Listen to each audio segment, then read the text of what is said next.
Oh, so we are now recording and captions. Okay, good morning, everybody.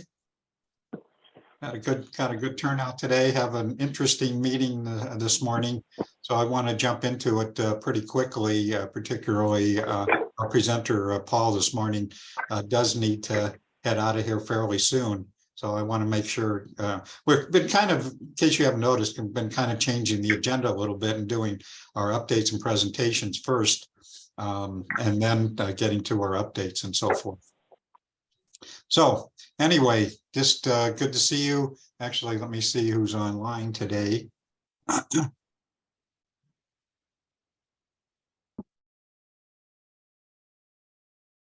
So do we have any new people who are joining us this morning? Going once, going twice? Apparently not. Okay. So anyway, let's get started. Anybody who, if you haven't already, I know you hear this from me every week. If you haven't completed our online form, please do so that we have your contact information.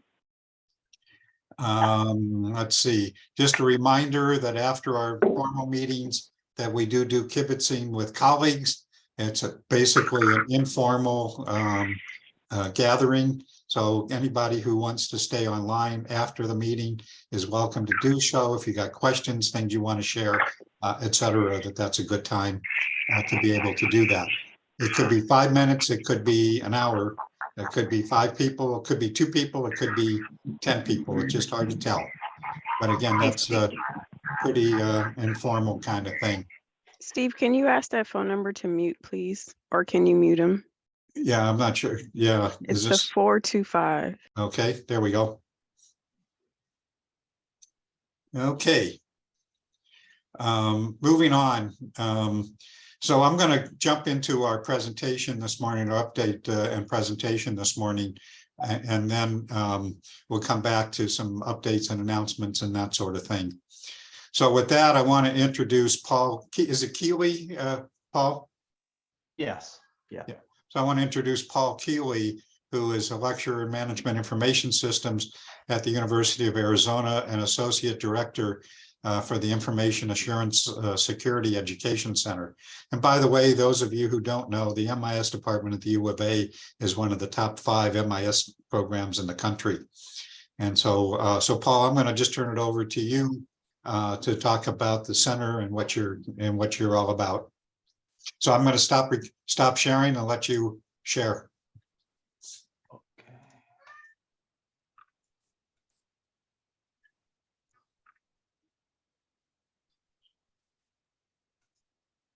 Okay, can everyone see that?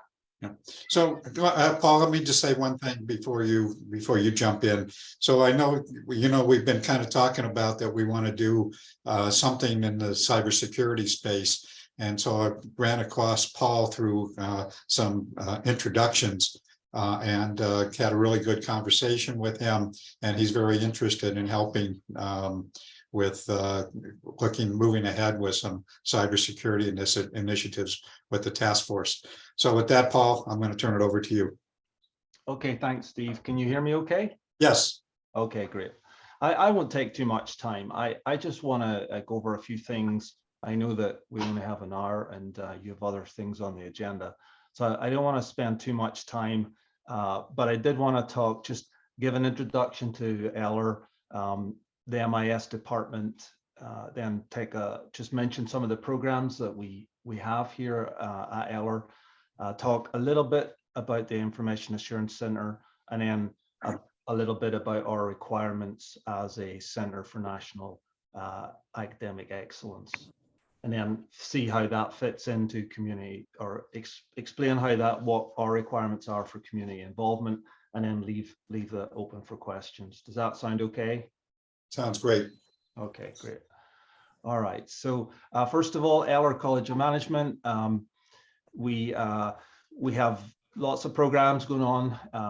I specialize in cybersecurity. I work in the MIS department, so my knowledge of the other departments is pretty cursory. We have MBA programs. we have various specialized master's programs, PhD programs, finance programs, but my department's the MIS department. And as Steve said, we're ranked #1 in the US for public schools. So we have a very strong cybersecurity department, MIS department here at Eller, one that we're very proud of. And we are very active in research, very active in cybersecurity in Arizona. So I certainly see involvement with the group that I'm talking to this morning, hopefully able to extend that a little bit. My department, MIS department, very active in teaching and research, lots of publications. We work, do quite a lot of research. We have an artificial intelligence lab. We have a cybersecurity lab that we use for various projects and teaching.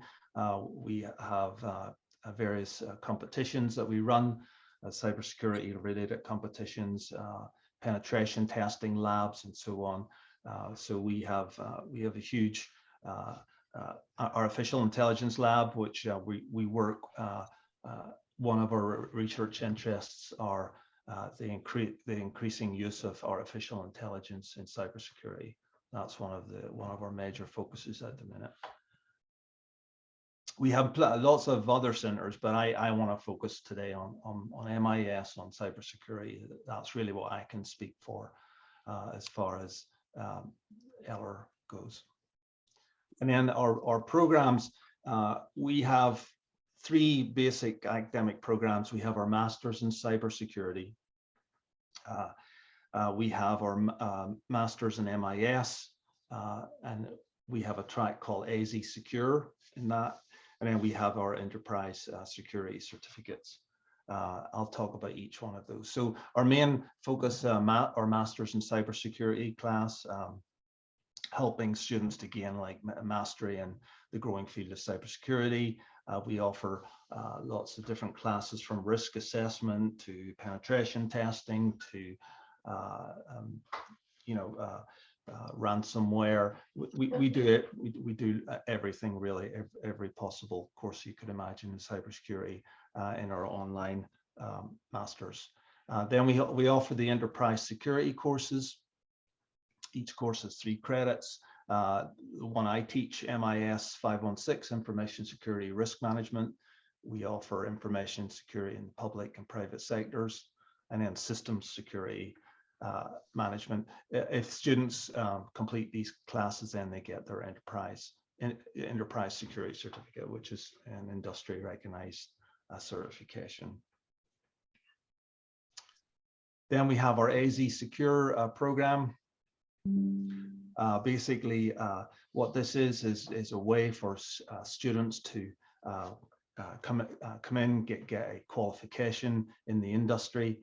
They have 2 tracks. The students can take 2 tracks with this. They can do a scholarship for service. It's a government service track. This is basically funding from the National Science Foundation Cyber Core program for students who take this track, and offers full scholarship for the entire program. And then we have the SFI track, which is an industry employment track with funding support from the MIS department. This is again a fully funded program for students if they choose to take this track. So the AZ Cybersecurity Scholarship Program is one of the top rank management MIS departments, as I mentioned, and then the AZ Secure provides graduates with a chance to complete this class and also get funding for it. So the AZ Secure program is something we're very, very proud of. We get a lot of students come through both of these tracks each year. And hopefully when they finish, they have a core understanding of cybersecurity. They can assess, prevent, manage information systems, apply data analytics, understand procedures and so on, and pretty much set them up for positions in the industry. And and our employment, students are having no problem at the minute finding employment in this field. No problem at all. In fact, it seems to be a scarcity. From what we see and my discussions with our career department, there seems to be an actual shortage of students entering this field. So, and then next I want to talk just briefly about my center, the Information Assurance and Security Education Center. So this is our designated national center. We have to have this to be part of the CAE program. So it's a department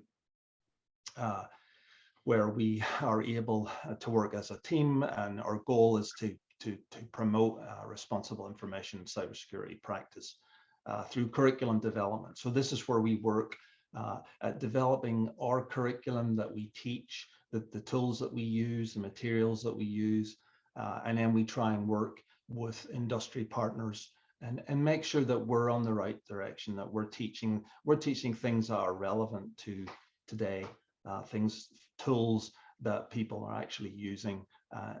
So we have meetings with industry partners all the time, just to make sure that we're on the right track, because that's very, very important in cybersecurity, that we be trying to keep up to date with the latest and greatest tools and the latest vulnerabilities and so on and so forth. So that's where the National Center fits in, where we develop this curriculum. And then I want to talk real briefly about our CAE designation. So we are an institute. We receive the CAE designation every 5 years. We do go through a rigorous requirement process every 5 years. The National Security Agency are the sponsors of this designation. This designation entitles us to apply for various research grants and so on, and it's very, very valuable, a very prestigious certification to have. And we just recently got redesignated as a School of Academic Excellence. And there are different tracks that schools can take with this. The one that I focus on, the two that I focus on are cyber defense, which is the one that we just received, and the one that we're trying to get redesignated is research. But in the cyber defense certification process, we are required to participate in some kind of community involvement. And again, that's where I feel this meeting here with Steve and what I've talked about with Steve, this is perhaps where we can help hopefully become more involved with community outreach. So the actual community outreach part of the CAE program is pretty much what you see here. This is the actual requirement that I took from our documentation, what our requirements are as far as community involvement. So it's up to us to pretty much provide evidence of how our institution has shared cyber-related curriculum and or faculty with other schools. So what that means is what the CAE organization is trying to do is they're trying to make sure that our curriculum is shared. The tools that we use and how we develop our courses and how we teach is not just used within our institution, that we share that curriculum. So that's the goal, is that we, as it says in this paragraph here, we extend beyond the normal boundaries of our institution. And that's where I feel that we would fit in with your group, where we can maybe have discussions and decide some ways where we can maybe fill that cybersecurity part of your digital access. I know that's what you guys are about, providing digital access. And then perhaps we can fit in there, because with digital access comes the responsibilities of cybersecurity and raising awareness of cybersecurity. And I feel that's this requirement that we have fits kind of perfect with what you guys do. And that's it. I really don't want to take up too much time. I know that was a very fast run through, but I'm also open to questions. I'm also open to suggestions as to how we might become involved with you guys and how we'd be able to help. We have a faculty that understands the requirements of this certification, and I would hope to be encourage more faculty to become involved in this. Plus, we have a huge amount of undergraduate and graduate students that maybe would certainly like to be involved in something like this. So that might be another avenue that we could take with this. I know I have talked to Steve about this as to how we would get involved, but I'm certainly open to any ideas or thoughts of how the University of Arizona, or specifically the MIS department, could help, because I have the authority to tell faculty to to help with this. I know some faculty will be will actually be very, very helpful with this, and I know that there are many graduate students that would be interested in working in this project too. So I think we are a resource that you guys could be certainly utilizing, and I guess the question would be how we would do that, how we can leverage the resources that we have here, both in students, faculty, and curriculum, and help you guys. So with that, I'll open the floor for questions. Well, again, as Paul indicated, that there's some opportunity in the conversations we had was how can we engage and utilize the students as well as other faculty who are involved with the program. Paul, can you stop sharing? Yes. Please. Okay. So questions, comments, thoughts, what are people's thoughts?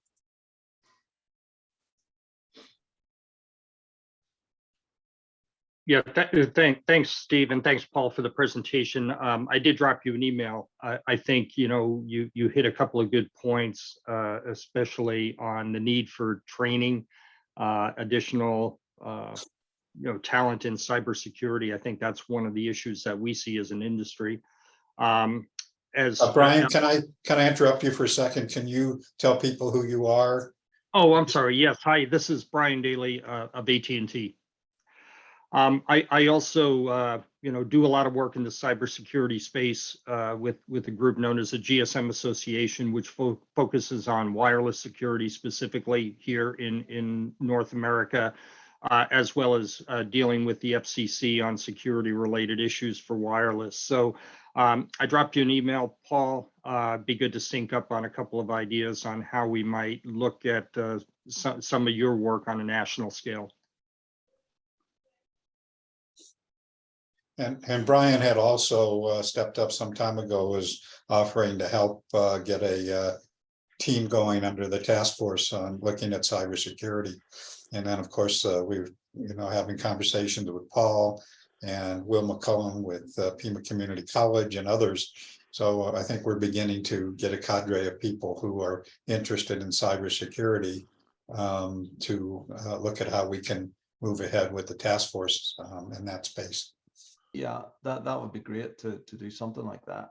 I was also interested in the idea of using students. We have a lot of graduate students all looking for projects to do. That's a great resource. We've some very, very bright students, and that might be something that we could think of too.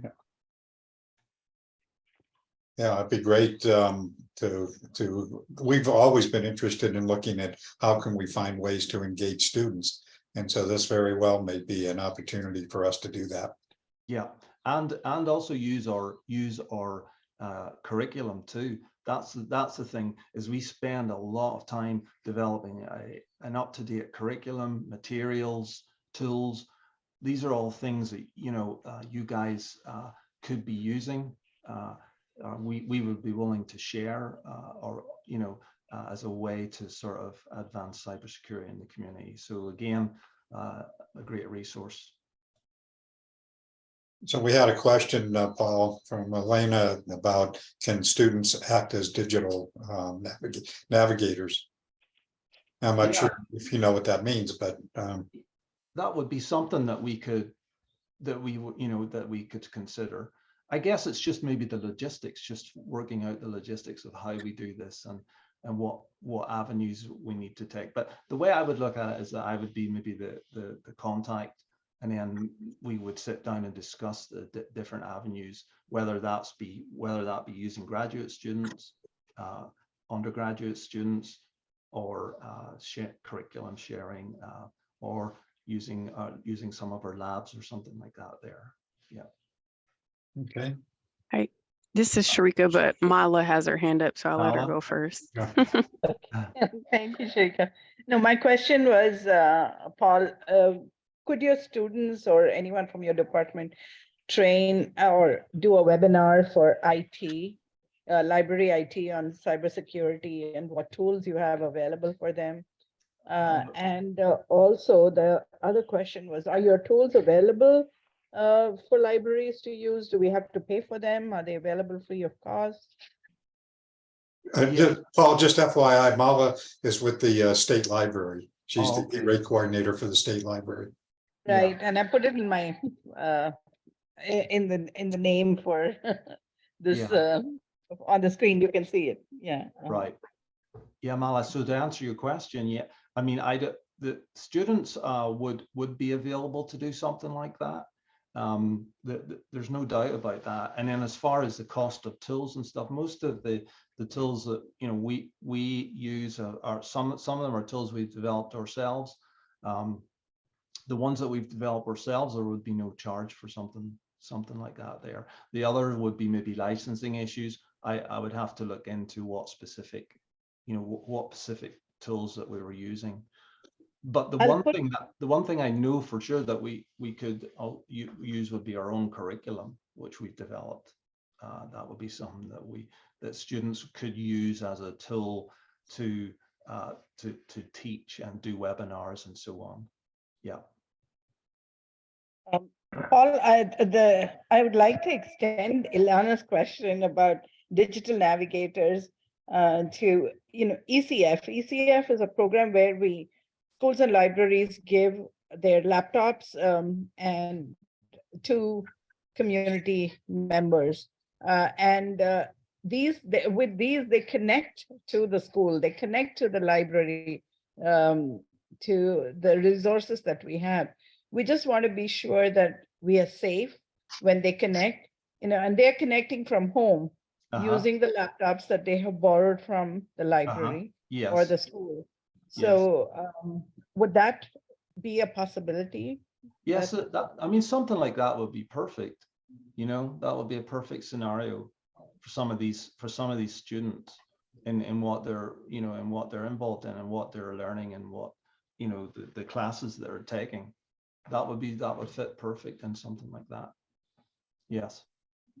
I'll put my email address in the chat, and if we can connect offline, we could talk more about it if you'd like. Yeah. Thank you. Yeah. And I think with something like that, it would be good because with many things, it's just getting something off the ground. And then once we start doing something, then it will be something that then we could repeat again and again with in other environments and stuff. So I'm excited to get anything going. So thank you, and so am I. yeah. Yeah. Mom has been a big advocate also at the national level, that as we roll out all these programs to get people connected, that we need to do something in the cybersecurity space. Yeah. And I feel so as well, like we've talked, Steve, that in academia, I feel like sometimes we talk a lot, but we talk the talk, but we don't walk the walk. So I do want to get, you know, I want to start seeing something happening. Our department, it would be great to start doing this. Yeah. Okay. So any ideas? So, Yeah. any ideas or thoughts, please just send me an email, contact Steve, and then I will make an effort to try and see what we can do. Yes.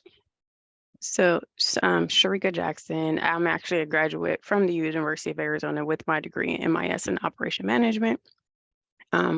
My comment or question is kind of along the same lines of Mala, but because I think when we're talking cybersecurity, we're talking it about from the younger generation and parents of being safe. And so I know I've had grad students from the U of A build programs for me as well in the past. So my thought when you were talking was them creating some type of video or presentation that navigators or somebody else could be able to present as a project. So it's like, because what the program itself is way too high level for what we're trying to talk to the kids about and the kids and parents. But if they wanted a project on how to talk about it at the entry level for them and create that, and then that could be the presentation that is used across the state as far as how to safely go onto the internet. Because when we say cybersecurity, we have to be careful when we're talking to that younger generation, because that's going to scare them away. So it may be internet safety or computer safety or being wise and things like that. So I think being mindful of the language that we put behind it and creating it so that it's not overwhelming them, but something that they can understand, and either navigators or nonprofit organizations like mine or various people can take that and use that presentation as a way to make sure our students are safe on the internet. That's my 2 cents. Yeah, no, I think that's a great idea. We have the resources at Eller to do this kind of stuff. We even have a video production lab and stuff like that there, where we could, where that's exactly what they do. They do online presentation. They make online videos of online presentations that can be used again and again. So yeah, I think that will be a perfect idea, and I totally agree with you. I think we need from you guys, just we need to know the audience that we're dealing with, and then we can, I think we can work with you to try and come up with some kind of help video or something like that there that would meet the requirements and not be too high level at all. Yeah, I want to get away from that idea too, that because we are a research institute, that's all we do is research. That I want to apply some of the things that we do here to something like you just mentioned, and this would be perfect for it. Yes. Great. Well, it's my expectation that we will at least have another, not for this meeting, but a separate meeting specifically to talk more about cybersecurity, how we can best address it. Again, we have potential other partners that could really work together. I'd like to go back for a second. Brian, are you still there? Brian Daly? Yeah, I'm here. So Brian, can you just talk a little bit more about the group that you're working with and what kinds of things you guys are looking at with cybersecurity?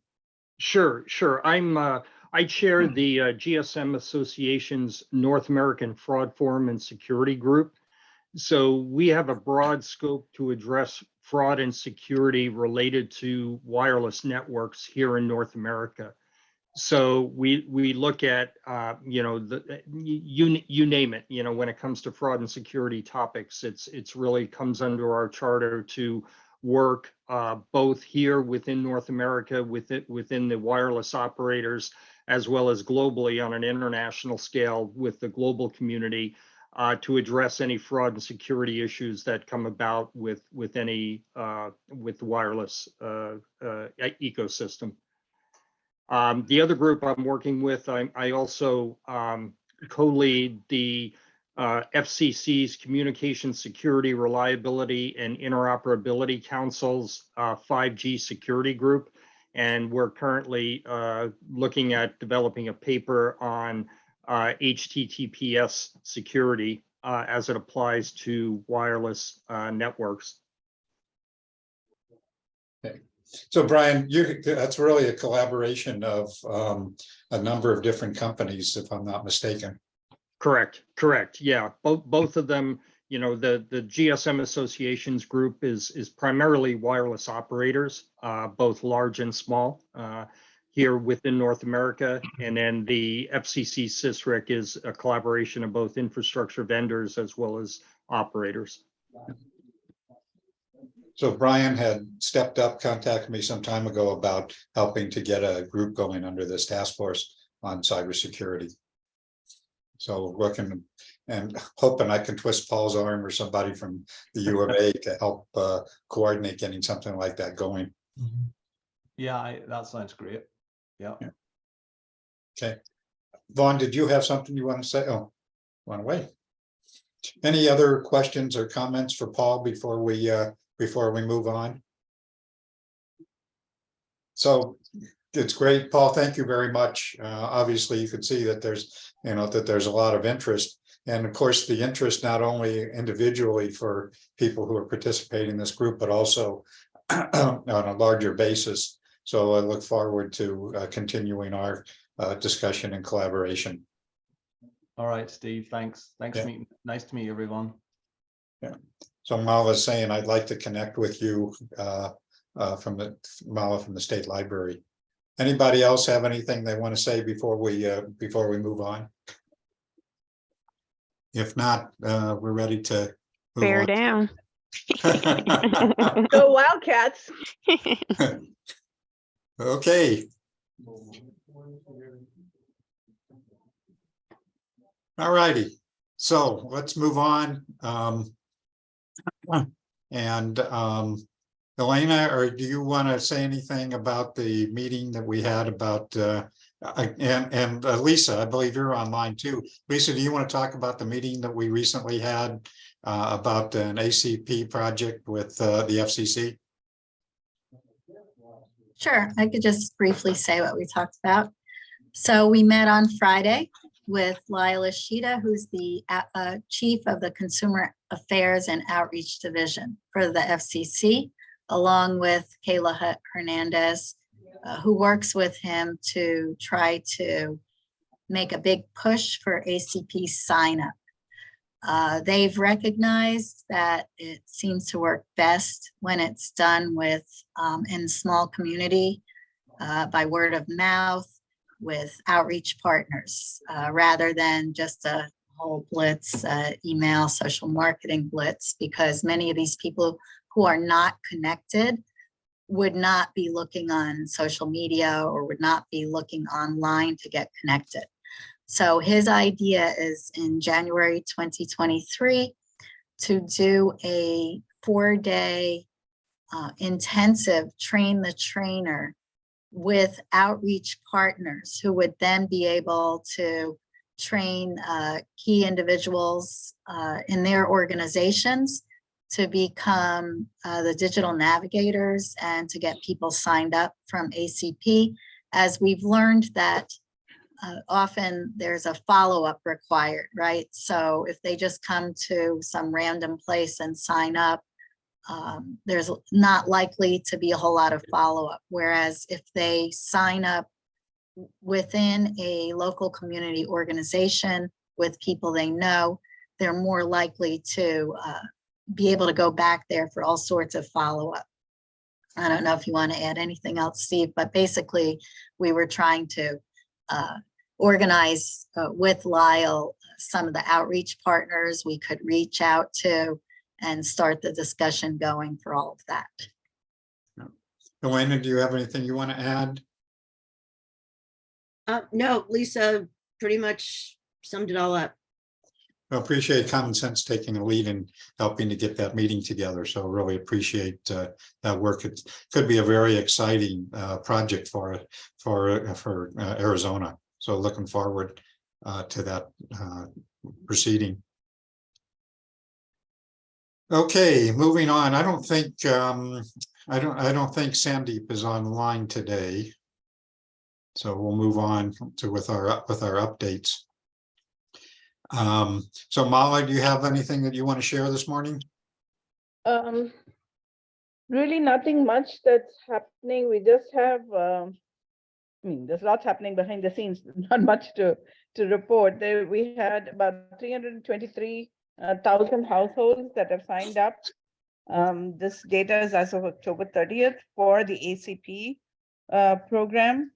If we kick it off with what we were discussing with Lyle, Ishita, I think we could jump these numbers up even more. Right now it's taking quite a long time to get even one person signed up, almost 40 minutes to an hour to get one person signed up. And sometimes it is multiple, connection with the same person. Okay, do you have this document? Oh, no, I don't. So please get it, find it, bring it back, and then we can go ahead and get you signed up. So those kind of things, it takes a while. So hopefully, when we get this training from Lyle, the trainers training from Lyle, which is one of the things that he said that he could do, we could reduce that time, sign up time, which would be most productive for our digital navigators. Other than that, I don't have anything else that is that happened this week to report. Back to you, Steve. Okay, so Janet, you're on. I see that you're on the call. Holly is not here today. But Janet, you want to do two things. First of all, you and Mala, if there's any updates on the telehealth and libraries project, and anything else, Janet, that you want to share. Thank you, Steve. It's great to see everybody. I do have some updates both for the telemedicine program and then a quick update about digital health navigators. So beginning with our program, we've been interviewing for a new director. We're also applied to be a U of A Center of Excellence, which is like writing a book, right? It's a really extensive process, but we've been a telehealth resource center for 4 Western states, as you know, for over 10 years now, and we would really love to be a Center of Excellence when we get our new director. So we'll see how that goes. The other thing that I wanted to share, and I'll put these things in chat as soon as we go on to the next report, but I love, and I've always loved, my favorite FCC handout, and Lyle's such a great guy, is the one that's 10 ways that you can help. And it's written for people like you and me. It is like train the trainers. And Cindy put together a really great checklist so that before you even start the process with someone to apply so that you don't get interrupted, there's a great list of things that you need. And that's when you sit down at the computer. And I think that makes a big difference too, but I love the idea of the train the trainer. A couple of other things that I want to put in chat. There's a really great graphic that was produced by the telehealth resource centers that's about preparing for the public health emergency end. And as we all know, there was a public health emergency declared and it changed the world of telemedicine so that phone calls were billable. A lot more things that used to not be billable were now billable. And in November, the White House kind of rattled the cages by saying the public health emergency is coming to an end.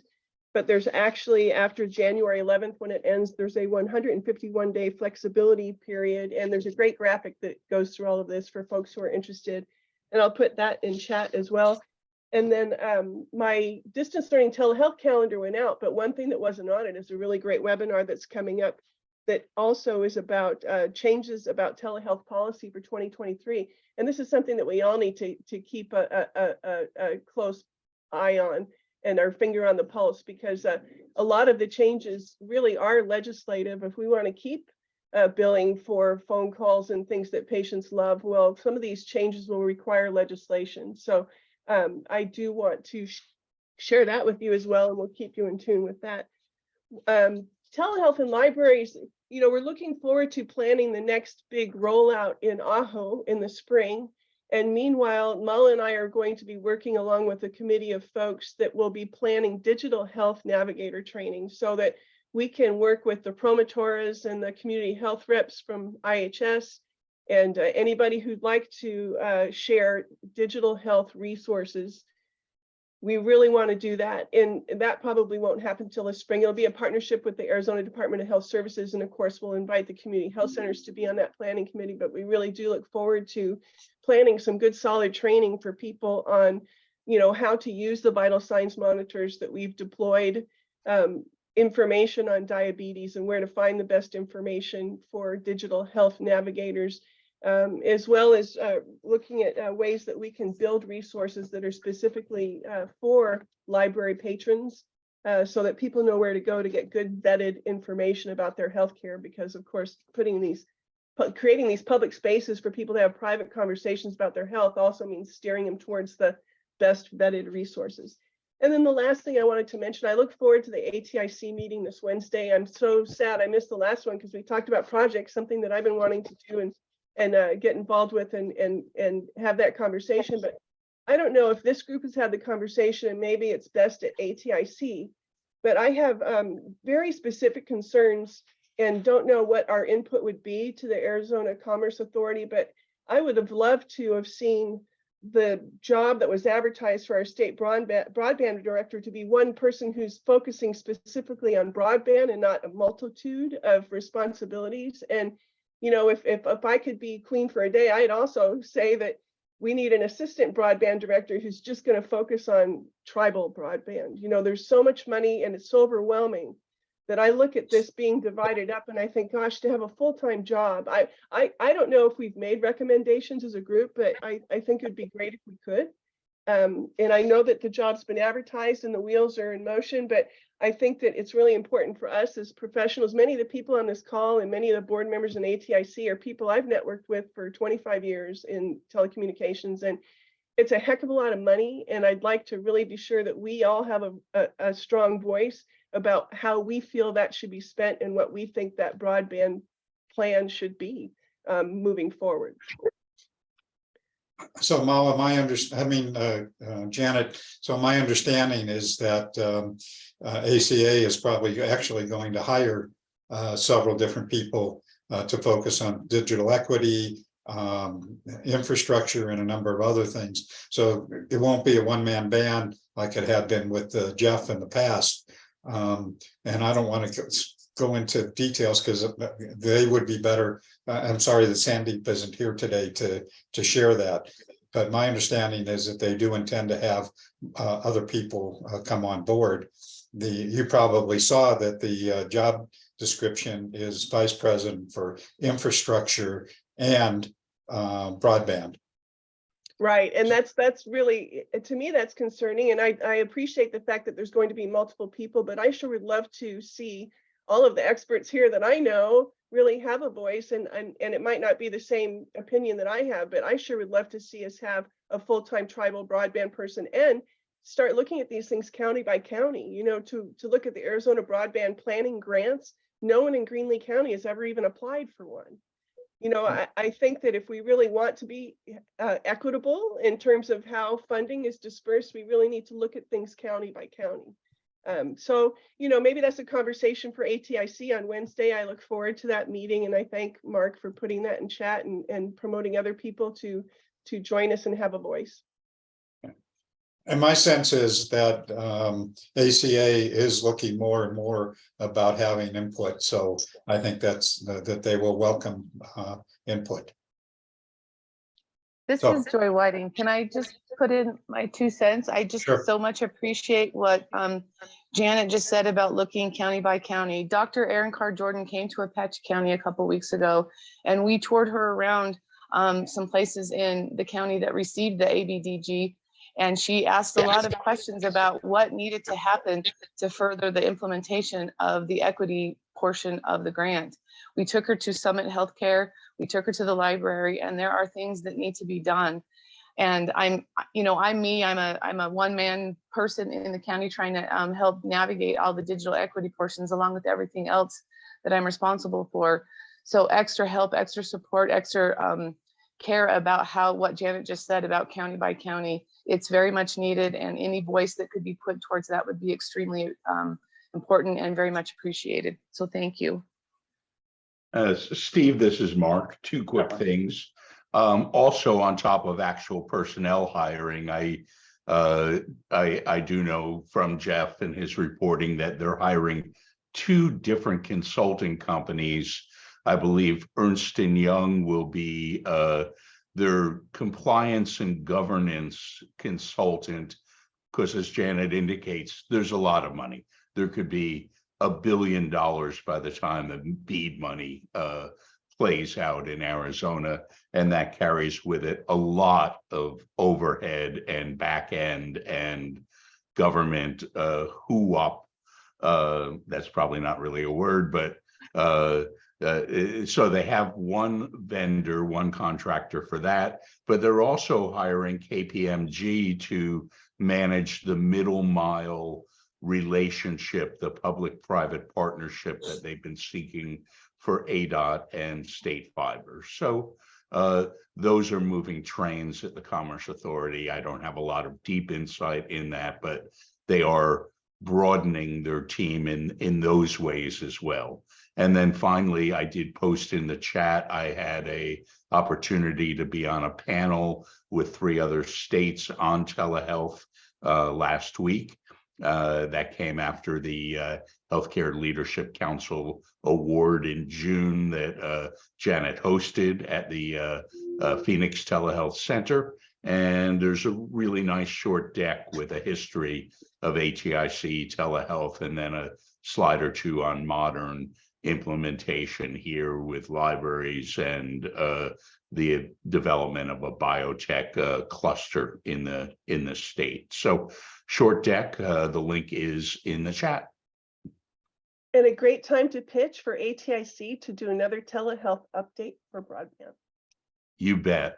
Or maybe it's time to look at a public event like we did for about 6 years before you went kind of national, and now, pulled back from that. We had a great run of symposiums and trade shows with you.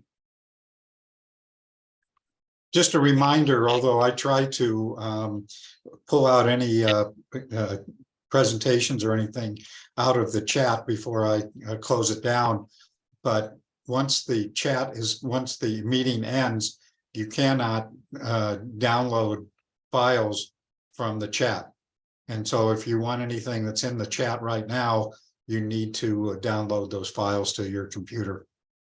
Again, I try to pull stuff out of there and include it in my updates, but just a reminder about that. Okay, moving on. So Sophia, I don't think are you online today, Sophia? Doesn't look like it. Kelly Crucy could not be here today. She had a doctor's appointment, but Shelby, you're online. Do you want to share anything about what you're doing? And of course, remind people about your kind of new focus. Yes. Can you hear me? I think I just undid my speaker. Yes. Okay, cool. You can hear me because I can barely hear myself. Oh, that's what I did. I turned the volume down. Okay. In terms of not a whole lot of update in terms of what we're doing, just like Mala had mentioned earlier, we have a lot of back-end works and stuff going on. I am hosting tribal technology roundtable this week for schools. I have a gentleman that's going to speak about the 3 of the 5 cybersecurity tools that the Arizona Homeland Security has given out to schools. And he's going to kind of share his experience. He's been using it for a couple of years. And so other than that, I don't have any other major updates. Okay.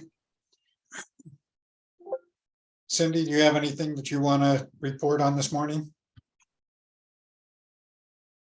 Yeah, hi Steve. Not a whole lot. The Arizona Digital Inclusion Network is currently working to see how we can be enabled to give our input to the digital equity plan for the state of Arizona. We're kind of organizing ourselves and preparing ourselves for to be available to do that and to support that effort in any way. And we're also somewhat involved in the Affordable Connectivity Program next steps with either the FCC or state of Arizona, and however we can be of use in that field to keep getting people signed up. That's about it. Thank you. Okay. Drew, I don't think you're online today, are you? I'm on today. Oh, no, nothing that hasn't been said yet. Echoing what Cindy just said in terms of, and what has been said earlier about the FCC Lyle's grant opportunity or interest in doing some ACP enrollment. And then also Lyle did flag, I think Janet maybe mentioned it in the chat, but within the next probably 2 weeks, the FCC's ACP outreach grant program will be made available. So if you are interested in doing some ACP promotion yourself and getting money from the FCC to do it, that will be a good program to look into. And it sounds like the deadline will be shortly after the holidays. So if you want to participate, you should start looking into it now. And I'll post in the chat a listserv you can subscribe to for information. So That's Andrew, fun. so Drew, is Andrew your alter identity? Yeah, that's me. That's my full name. Something happened to all my accounts and my names have been updated, so I'm figuring it out.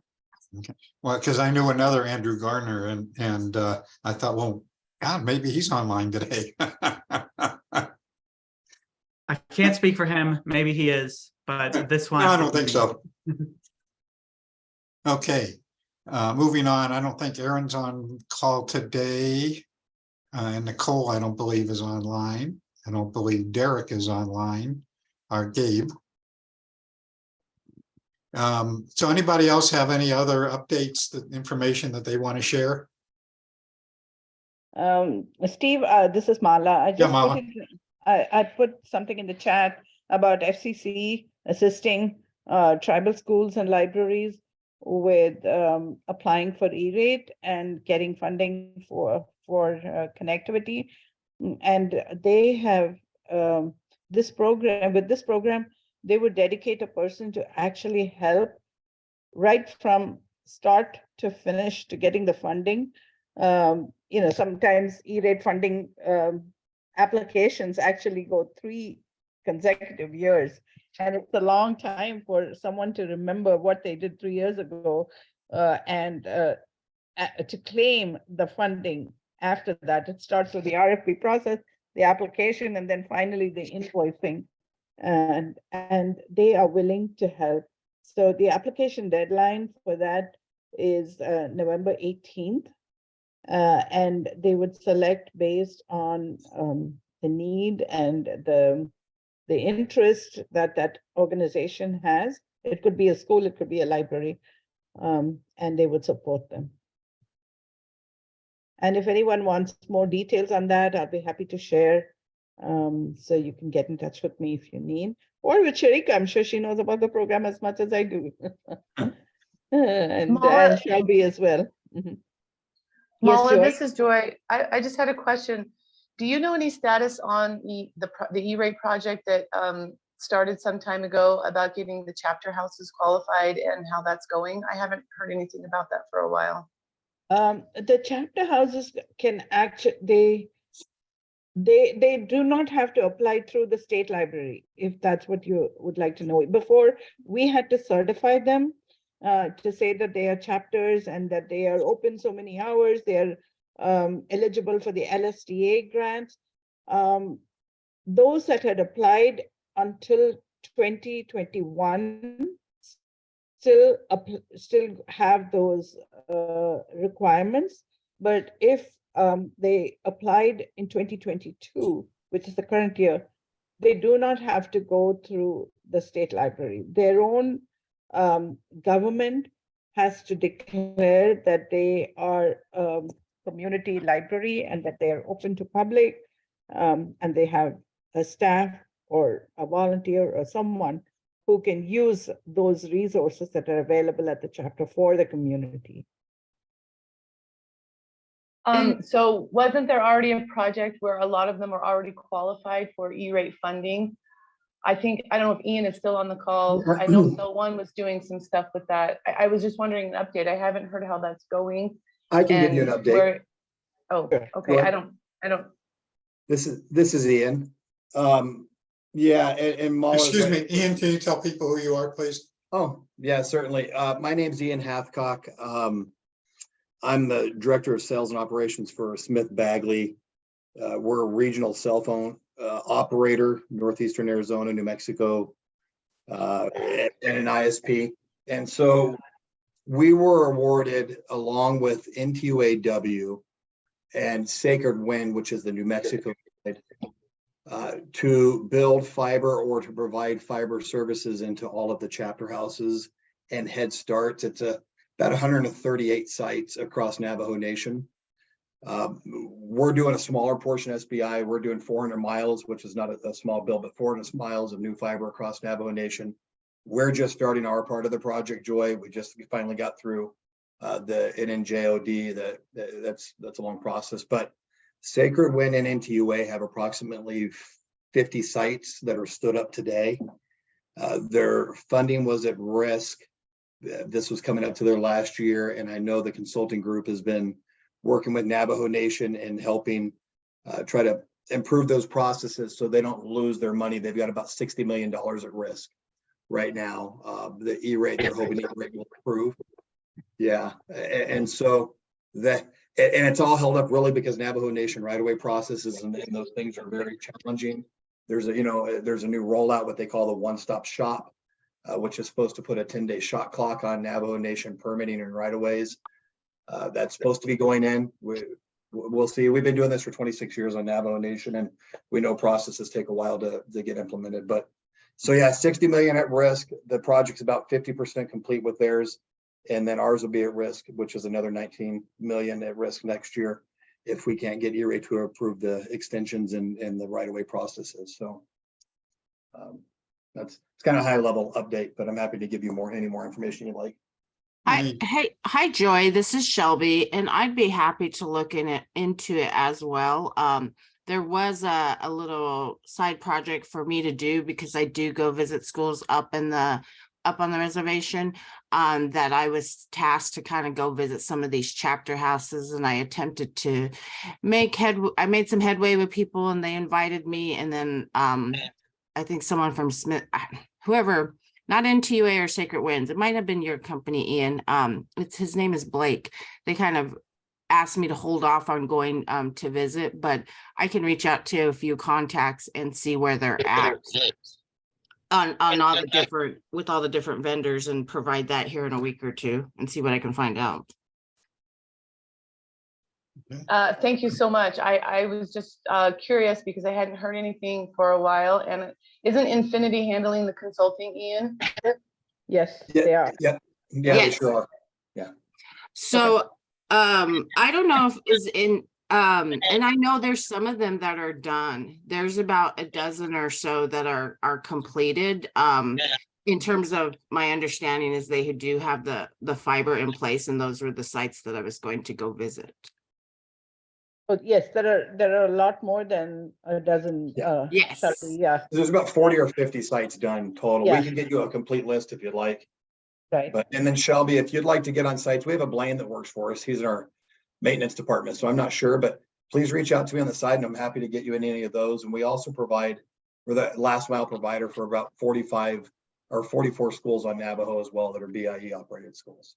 So if you'd like to get into those, we're happy to help on that. Oh, that would be great, because I've actually have conversations going with the CIOs over at BIE and stuff like that as a better. So perfect. Yeah. Sounds like, Shelby, that you and Ian do need to connect. Yes.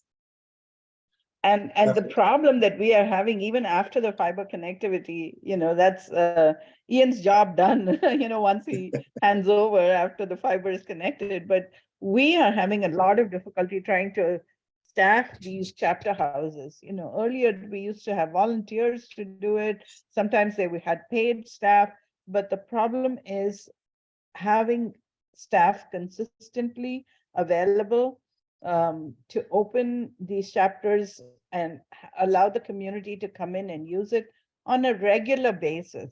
It's not like when I can come in, I will come in, and today I'm not well, I can't come in.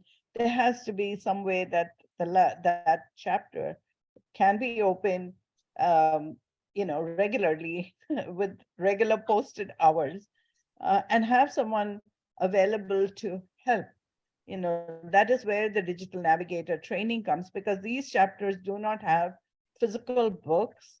The state library did offer physical books to them, but many of them were not interested. So the next best thing was to offer e-resources, which we did. We have a number of e-resources, more than $1 million worth of resources that are available even now for them to use, but we don't have people to train at the other end to use those resources. So that's where we are stuck. They have computers, they have connectivity, but we don't have staff there. So if anyone can help push that through and have people who can, who would apply to staff those chapters, it's 50 or more of those chapters that we need staffed. Mala, is there any kind of training program for people who might want to participate in that kind of leadership? I think Yes. it may be simply that people don't have those skills or afraid they don't. Yes, we do. The state library provides training, and the training can be taken at their own time. These are, I won't call them canned trainings, but they're recorded trainings on the use of the e-resources. And as long as we know that they are willing to put some, commit to working with that chapter house for a few months at least, we're happy to train them. Okay. We have these trainings available. Mala, this is Joy. If it is something via internet and most people don't have good internet at their house, Yes. that venue of teaching, I think it's gonna, and they're scared of it anyway, if they're just Yes. jumping online. I have Yes. people that reach out to my office all the time under different circumstances for educational purposes, for training. They don't have the know-how or the ability to go in and do it via computer on their own. Their hands are gonna have to be held. People are gonna have to be boots on the ground out there on the Navajo Nation, helping them. And It's this kind of is like what Janet does with the medical on-site in those small communities to touch people physically. That's I the totally key get for what you're saying. CHR. Joy.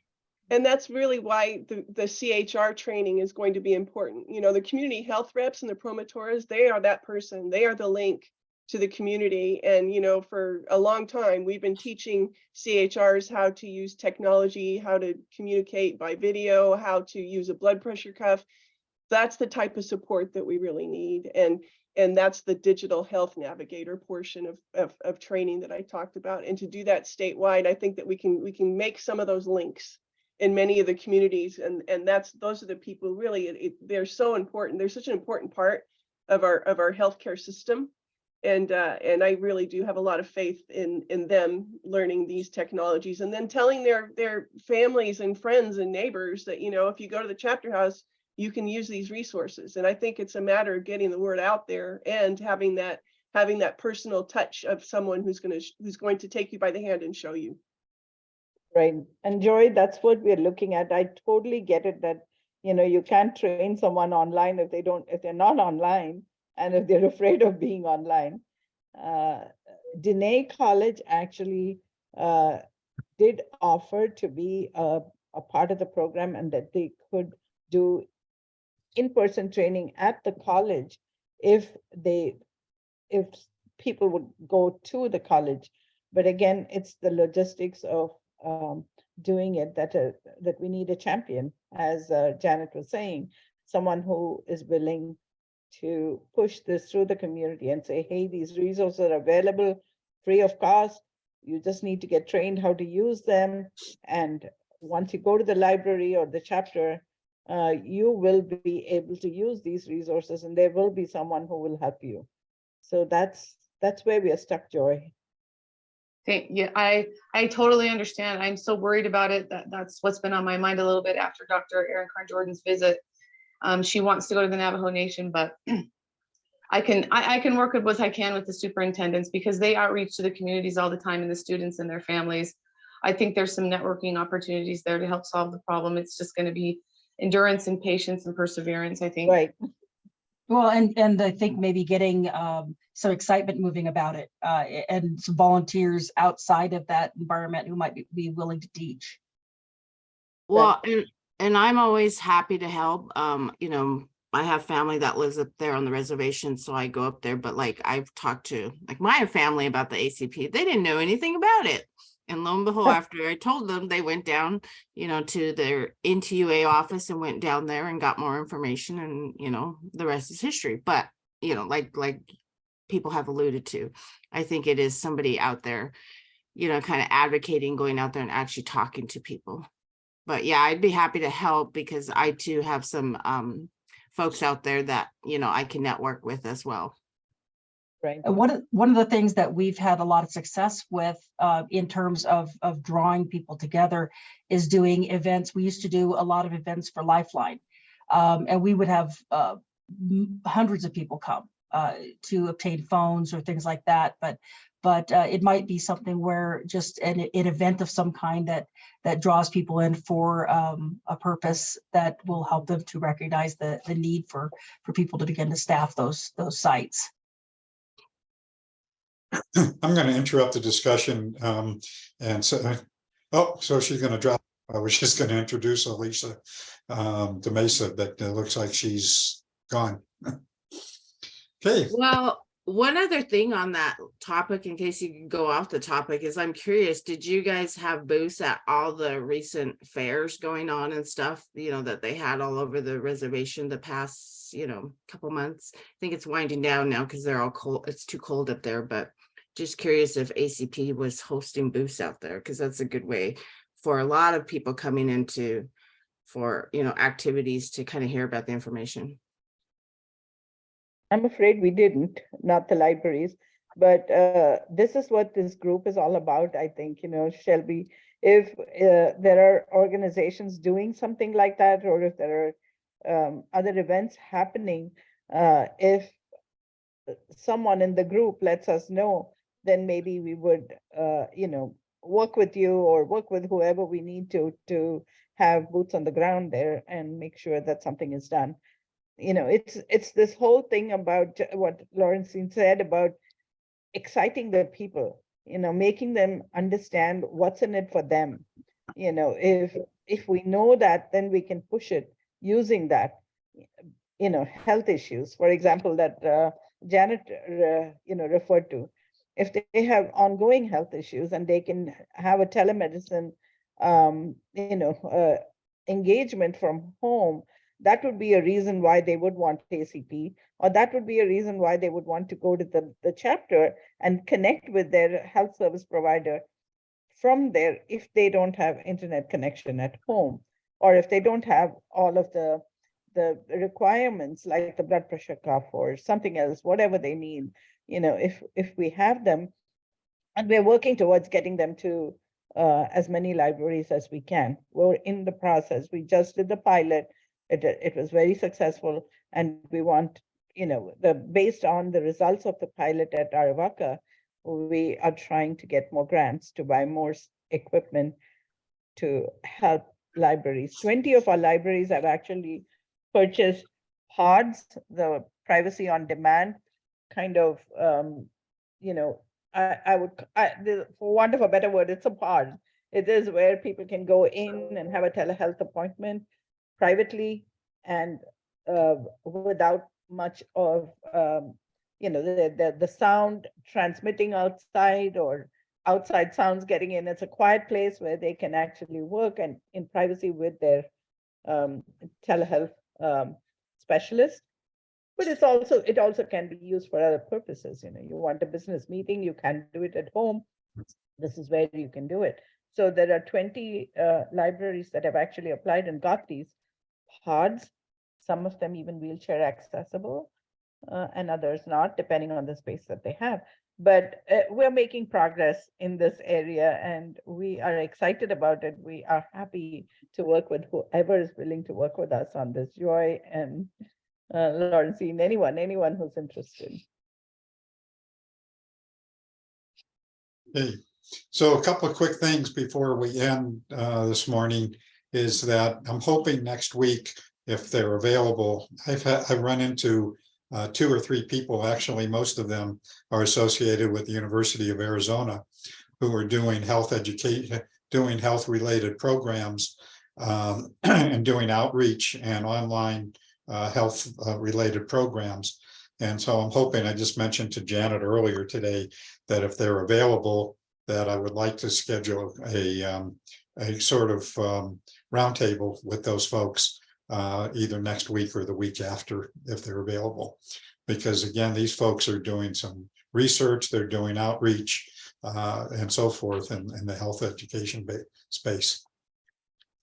So with that, Reggie, I see that you're online, and I know you don't represent Airband.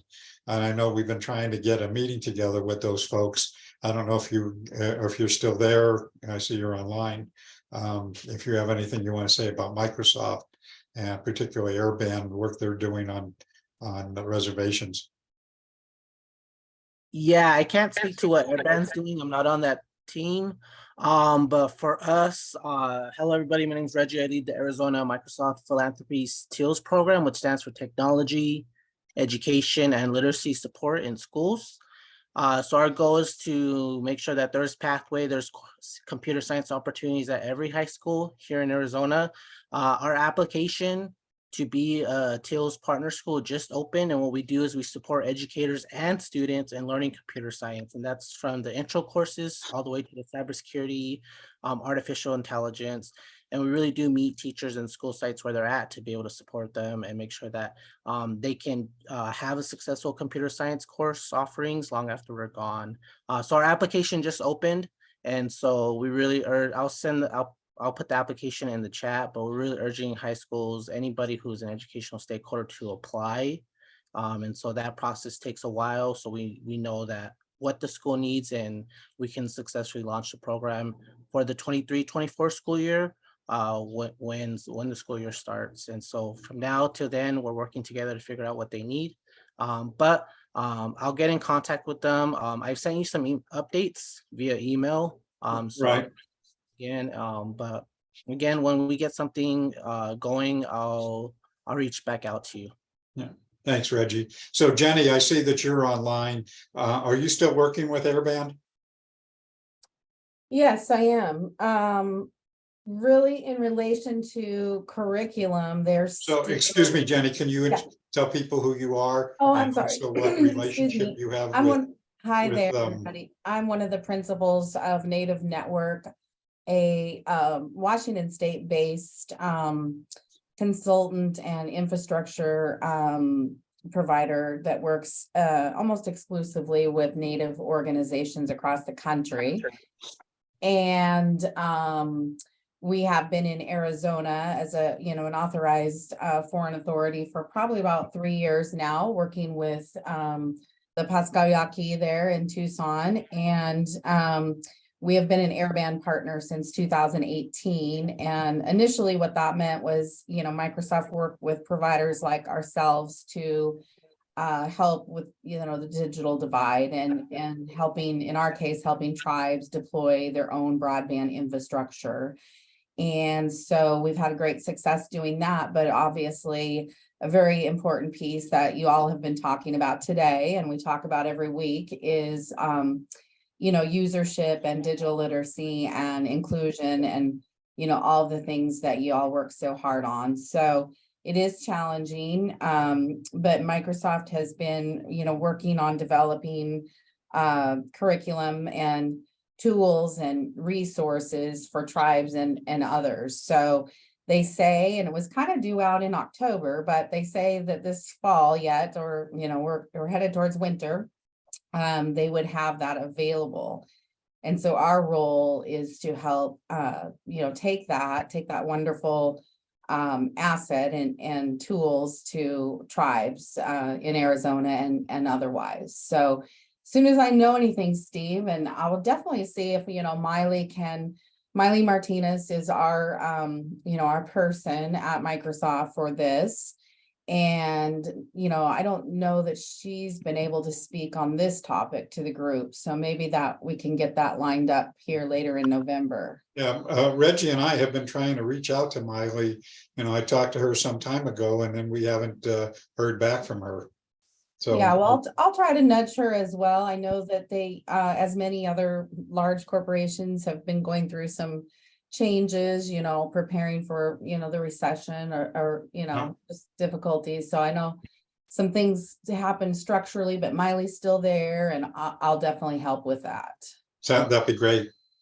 So Reggie, you might also want to connect with Jenny, if that makes sense. Yeah, definitely. I'll send you my contact information, Jenny. Awesome, Reggie. Okay. So unless there's anything else, I think we're done for today. Thank you all. Good to see you, and we'll see you next week.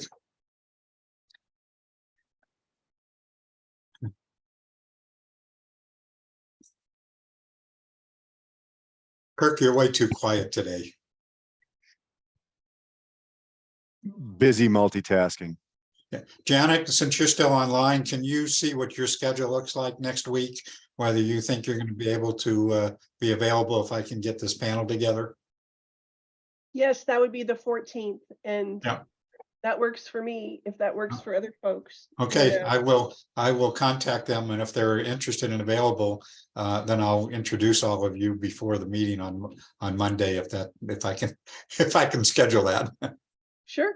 And you know Okay. who else is really super smart and is always on the ball legislatively and what's going on is Mauricio and the community health centers. Lindsay Dietz represents the community health centers as well. So that might be somebody you would want to include in the conversation. Sure. I don't know that I certainly, support Mauricio and Lindsay, but these folks in particular are actually offering online training kinds of programs. And so I wanted to focus specifically on that, not to. Perfect. No, that's great. I'd love to focus on training too. Yeah, so it's, Okay. not to denigrate the importance of what Lindsay and Mauricio are doing. It's just a little bit different focus for that particular program. Okay. Not to mention, we only have a limited amount of time. Thanks, Okay. Mike. Yeah. Thanks.